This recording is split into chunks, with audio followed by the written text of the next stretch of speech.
અત્યારે south Indian મેનુમાં જોઈએ ને તો થટ્ટે ઇડલી ફૂલ ટ્રેન્ડિંગમાં છે. તો આપણને એમ થાય કે આ ઇડલીમાં વળી એવું શું છે કે બધા લોકોને બહુ જ ભાવે છે. તમને જોઈને જ ખ્યાલ આવી ગયો હશે કે આ ઇડલી સાદી ઇડલી કરતા કેટલી વધારે પોચી, લચીલી ને રૂ જેવી છે. જો એકવાર આ થટ્ટે ઇડલી ઘરે બનાવીને તો સાદી ઇડલીની ફરમાઈશ હવે કોઈ નહીં કરે. વિડીયો તો તમને ગમશે જ તો લાઈક આપી રૂપલ્સ ટેસ્ટી ટિપ્સને સબસ્ક્રાઇબ જરૂર કરજો. Happy cooking, enjoy eating. સૌથી પહેલા બેટર માટે 3 કપ જેટલા પાર્બોઇલ રાઈસ એટલે કે ઉકળા ચોખા લીધા છે. આવી રીતે થોડા યલોઈસ આવે છે. જો તમે રહો છો ત્યાં નથી મળતા ને તો તમે ઇડલી ઢોસાના સફેદ રાઈસ પણ લઈ શકો છો. અને જો બંને અવેલેબલ નથી તો તમે કોઈ પણ ઝીણા ચોખા આપણા ઘરમાં હોય, કણકી હોય, જીરાસર હોય, એકદમ ઝીણા અને સ્મેલ કે ફ્લેવર વગરના હોય ને તે ચોખા વાપરવાના. અત્યારે આપણે જે માપ લઈએ છીએ તે માપથી 12 થી 15 થટ્ટે ઇડલી બનીને રેડી થશે. હવે ચોખાને આપણે 3 થી 4 વખત મસળીને સરસ ધોવાના છે.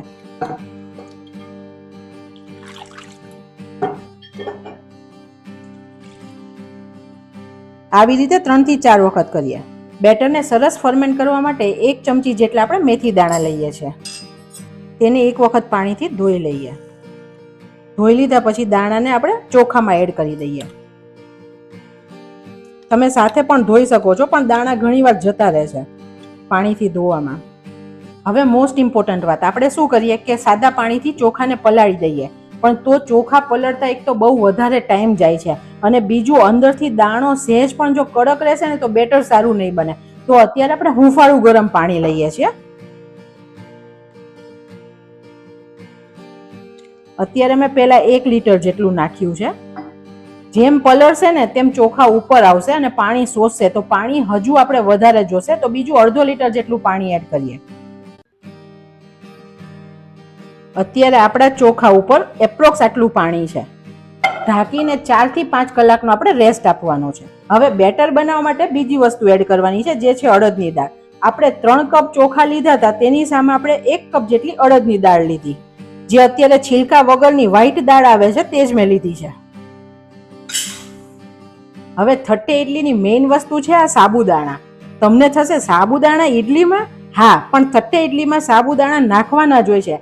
નોર્મલી જ્યારે આપણે ઇડલી બનાવીએ છીએ ત્યારે ઘણીવાર એવું થાય છે તે કોરીને કડક બને છે. તો સાબુદાણા નાખવાથી શું થશે, સાબુદાણા છે તે પલળશે ને એટલે પાણી શોષશે અને જ્યારે ઇડલી સ્ટીમ થવા મૂકશું ને આપણે ફ્રેન્ડ્સ, ત્યારે તેનું પાણી મોઇસ્ચર હોલ્ડ કરી રાખશે અને ખાવામાં સરસ સોફ્ટ બનશે અને થોડી ઇલાસ્ટિસિટી વાળી એટલે લચીલી ઇડલી તૈયાર થશે અને ખાવામાં એકદમ મસ્ત મઉ એટલે કે રૂ જેવી ઇડલી બને છે. તો આપણે 1/4 કપ જેટલા સાબુદાણા એડ કરીએ છીએ. આનાથી વધારે નાખવાની જરૂર નથી, નહીં તો ચીકાશ પકડાઈ જશે.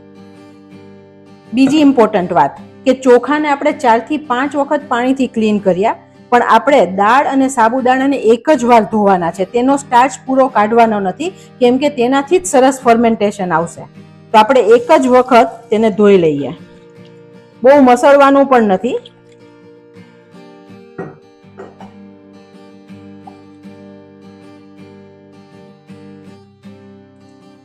દાળને પલાળવા પણ હુંફાળું નવશેકું પાણી લઈએ છીએ. બહુ વધારે ગરમ નથી પણ નવશેકું છે.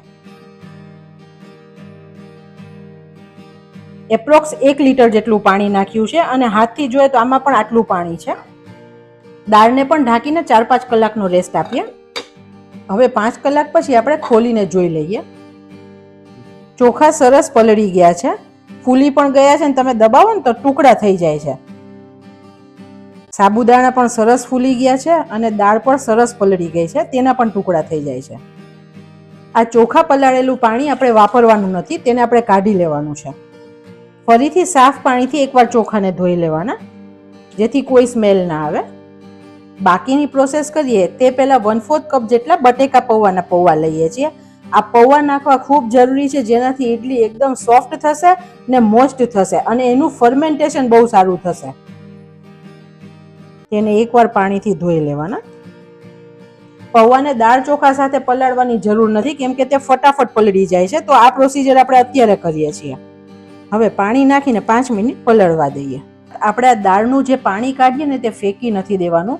જ્યારે આપણને દાળ ક્રશ કરવામાં જરૂર પડશે ને ત્યારે આ પાણીનો ઉપયોગ કરશું, જેથી ફર્મેન્ટેશન સરસ થશે. ચોખાનું પાણી નહીં રાખવાનું, તેમાં સ્મેલ આવશે. આપણે દાળમાંથી થોડું પાણી એડ કરશું. ચોખાને આપણે પાણી નિતારીને મિક્સીની જારમાં લઈએ છીએ. 2 બેચમાં ક્રશ કરીએ. મેઝરિંગ કપનું અડધો કપ આપણે પાણી એડ કરીએ છીએ.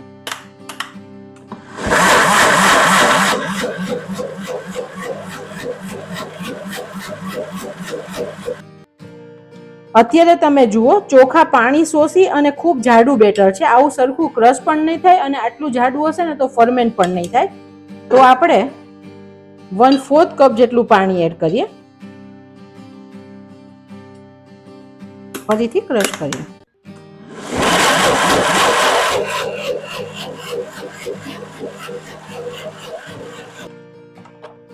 હવે આપણું બેટર સરસ ક્રશ થઈ ગયું છે. તમે જુઓ બિલકુલ ઝીણા પાર્ટિકલ્સ છે, જેવા પલળેલા રવાના હોય. બેટરને આપણે કાઢી લઈએ.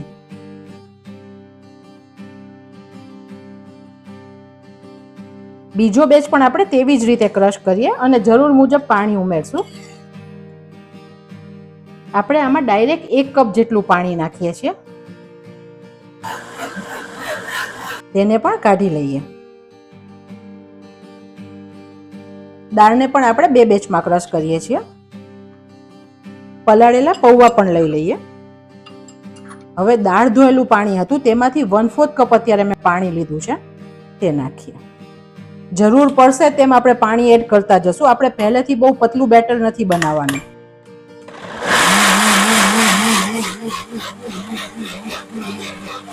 બીજો 1/4 કપ પાણી લીધું હતું, તેમાંથી અડધું પાણી એડ કરું છું.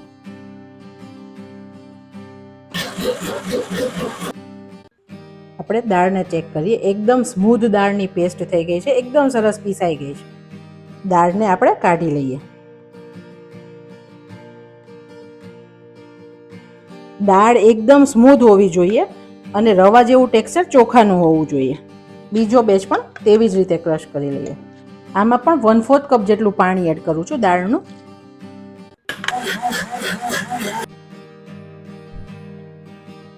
હવે ફ્રેન્ડ્સ, તમે એક વસ્તુ નોટિસ કરી કે અત્યારે મેં ક્રશ કરીને બેટર નાખ્યું ને તો મારી તપેલી પૂરી ભરાઈ ગઈ છે. હવે આમાં ફર્મેન્ટ થશે ને તો બધો આથો બહાર આવી જશે. તો મારે મોટું વાસણ જોશે. તો તમે આ વાતનું ધ્યાન રાખીને થોડું મોટું વાસણ પહેલેથી જ લેજો.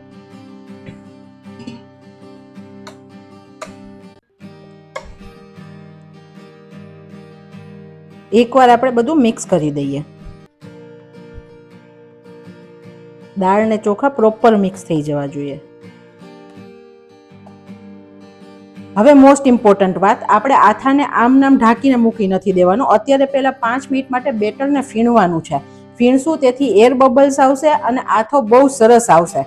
પણ અત્યારે તમે જુઓ તો મારું બેટર થોડું થીક છે, તો હું 2 થી 3 ચમચી જેટલું દાળનું પાણી એડ કરું છું. તમારે કન્સિસ્ટન્સી જોઈને એડ કરવાનું, કેમ કે ચોખા અને દાળ અલગ અલગ પાણી શોષશે. આવી પોરિંગ કન્સિસ્ટન્સીનું બેટર હોવું જોઈએ. હવે આને ઘડિયાળમાં જોઈને આપણે 5 મિનિટ માટે ફીણીએ. એક જ દિશામાં ફીણવાનું.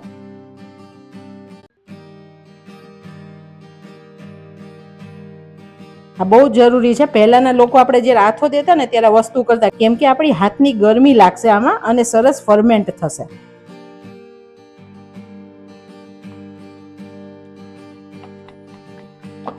આવું કરવાથી બેટર હલકું પણ થઈ જશે. 5 મિનિટ ફીણ્યું. તમે જોઈ શકો છો આમાં એર બબલ્સ પણ આવી ગયા છે અને બેટર સરસ હલકું થઈ ગયું છે. તો અત્યારે આ પરફેક્ટ છે. તમે બબલ્સ જોઈ શકો છો અંદર. હવે આ બેટરને આપણે ફર્મેન્ટ કરવા રાખવાનું છે. જો ગરમીની સિઝન હોય તો 8-9 કલાકમાં આથો આવી જશે અને જો ઠંડીની સિઝન હશે તો 10-12 કલાકે આથો આવશે. આને આપણે થોડી ગરમ જગ્યા હોય ને કે જ્યાં ઠંડક ઓછી હોય ત્યાં મૂકવાનું, જેથી સરસ આથો આવે. અત્યારે આપણે 8 કલાક માટે આથો આવવા રાખીએ છીએ. આથો જોઈ લઈએ. વાવ ફ્રેન્ડ્સ, મસ્ત આથો આવ્યો છે. તમે જોઈ શકો છો કેટલી બધી તપેલી ભરાઈ પણ ગઈ છે. સરસ ફૂલી ગયો છે અને મસ્ત જાળીદાર આથો તૈયાર થયો છે. તમને બતાવું, એકદમ મસ્ત આથો તૈયાર થયો છે. 1 લીટર જેટલું પાણી નાખ્યું છે. આ કોઈ પણ સ્ટેન્ડ હોય તે અડધું ડૂબે ને તેટલું પાણી આપણે રાખવાનું છે. ગેસની ફ્લેમ મીડિયમથી સ્લો રાખીએ. પાણીને ગરમ થવા દઈએ. આ આથો છે ને તે ફ્રીજમાં 6 દિવસ સુધી સારો રહેશે. જ્યારે જોઈ ત્યારે કાઢીને તમે ફટાફટ થટ્ટે ઇડલી બનાવી શકશો અને ઢોસા ને ઇડલી પણ બનાવી શકશો. જો તમારા ઘરે 1 કે 2 જણ છે તો તમારે ઓછું બેટર જોઈએ છે તો તમે નાની વાટકીનું માપ સેટ કરજો. જો અત્યારે આપણે અડધું બેટર વાપરવું છે ને અડધું રાખી મૂકવું છે ને તો આપણે જેટલું જોઈએ તેટલામાં જ મીઠું એડ કરશું. એકવાર સરખું હલાવી લઈએ. એપ્રોક્સ આપણે આ 6 થી 7 ચમચા જેટલું બેટર લીધું છે. બેટર થોડું થીક છે તો બીજું 1 ચમચી જેટલું પાણી નાખીએ છીએ. પોણી ચમચી એટલે 3/4 ચમચી જેટલું મીઠું એડ કરીએ છીએ અને મિક્સ કરીએ. આમાં ઈનો સોડા શેની જરૂર નથી પડતી ફ્રેન્ડ્સ. એકદમ તો પણ સોફ્ટ ઇડલી તૈયાર થાય છે. અને બેટર આવી પોરિંગ કન્સિસ્ટન્સીનું છે. તમે જો એક જગ્યાએ જઈ અને શેપ લે છે, આવું બેટર હોવું જોઈએ. આનાથી વધારે રની બેટર હશે તો સરખી ઇડલી નહીં બને. હવે ફ્રેન્ડ્સ જનરલી આપણે ઇડલી બનાવીએ ને તો ઇડલીનું મોલ્ડ હોય ને તેમાં ગોળ ગોળ નાની ઇડલી બનાવીએ છીએ. પણ થટ્ટેનો મિનિંગ જ થાય છે કોઈ પણ પ્લેટ.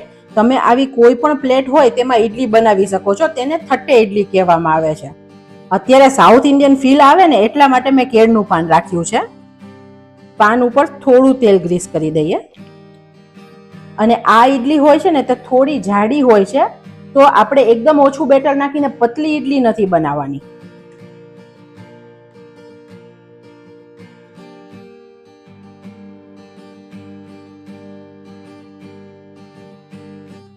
પાણી પણ આપણું સરસ ગરમ થઈ ગયું છે. આપણે પ્લેટ મૂકીએ અને 10 થી 15 મિનિટ માટે સ્ટીમ થવા દઈએ. જનરલી ઇડલીનું આવું પ્લેટવાળું સ્ટેન્ડ પણ આવતું હોય છે પણ બધાના ઘરે ના હોય. અત્યારે મેં 1 પ્લેટ ઇડલી મૂકી છે. જો તમારે વધારે મૂકવી હોય તો પ્લેટની અંદર 2 ચોપસ્ટિક આવી રીતે ગોઠવી દેવાની, એની ઉપર બીજી પ્લેટ, પછી ફરીથી 2 ચોપસ્ટિક ગોઠવી એની ઉપર બીજી પ્લેટ, તો 3 ઇડલી સાથે તૈયાર થઈ જશે. પણ જનરલી આપણા બધાના ઘરે ચોપસ્ટિક પણ અવેલેબલ નથી હોતી તો અત્યારે મેં સિંગલ કરીને બતાવી છે. 10 મિનિટ પછી આપણે ખોલીને એકવાર ચેક કરીએ.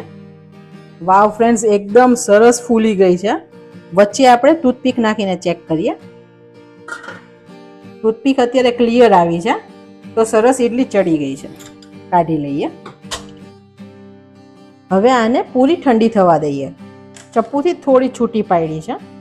આવી રીતે હાથેથી કરશો ને તો છૂટું પડી જશે. આપણે નોર્મલ ઇડલી ને થટ્ટે ઇડલીનો ડિફરન્સ જોઈએ. આ ઇડલી છે ને તે થોડી જાડી હોય છે અને તમે આમ કરો ને તો બિલકુલ લચીલા પણ નથી હોતું, તૂટી જાય તમે વધારે કરો તો. અને જ્યારે થટ્ટે ઇડલી છે ને એ એકદમ સરસ લચીલી હોય છે. તમે જુઓ એટલી મસ્ત સોફ્ટનેસ હોય છે આમાં.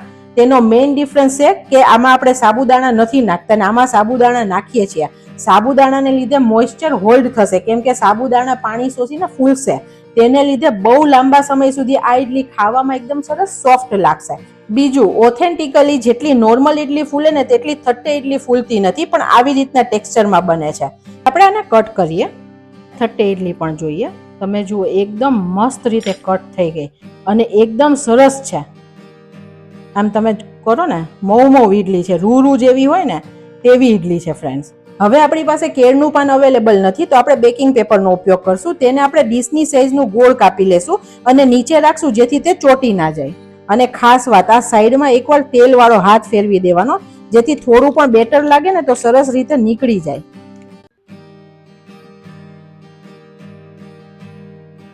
તેને પણ સ્ટીમ થવા મૂકીએ.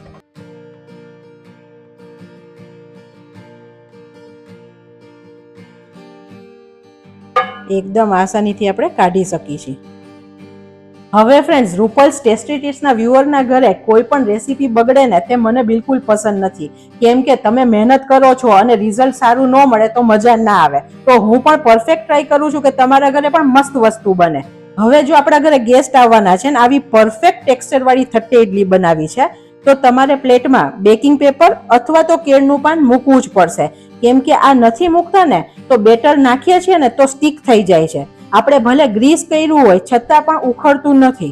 તો આપણે તેની માટે બેમાંથી એક વસ્તુની જરૂર પડશે. મેં એક પ્લેટ બનાવીને તે કેળના પાન કે બેકિંગ પેપર રાખ્યા વગર બનાવી જેથી મને પણ ખબર પડે કે કેવું ટેક્સચર આવે છે. તો મેં થાળીને તેલથી ગ્રીસ કરી દીધી હતી અને પછી બનાવીને તો તે સરખી નીકળતી નહોતી. ઉપરનું ટેક્સચર સરસ આવ્યું છે ઉપરની સાઈડનું, પણ નીચે જ્યારે કાઢવાની હોય ને તે આવું રફ ટેક્સચર થઈ ગયું છે.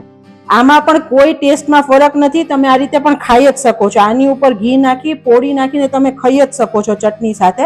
પણ જો ગેસ્ટ આવવાના છે ને પરફેક્ટ બનાવી છે તો આ બંનેમાંથી એક વસ્તુનો ઉપયોગ આપણે કરશું. ઈડલી મૂકીએ. હવે થટ્ટે ઈડલી હોય ને હંમેશા ફ્રેન્ડ્સ ઘી અને પોળી મસાલા સાથે ખવાય છે. ફ્રેન્ડ્સ આ વિડીયોમાં મેં તમને બધી ટિપ્સ ને ટ્રિક્સ બતાવી છે જેનાથી થટ્ટે ઈડલી એકદમ મસ્ત બને.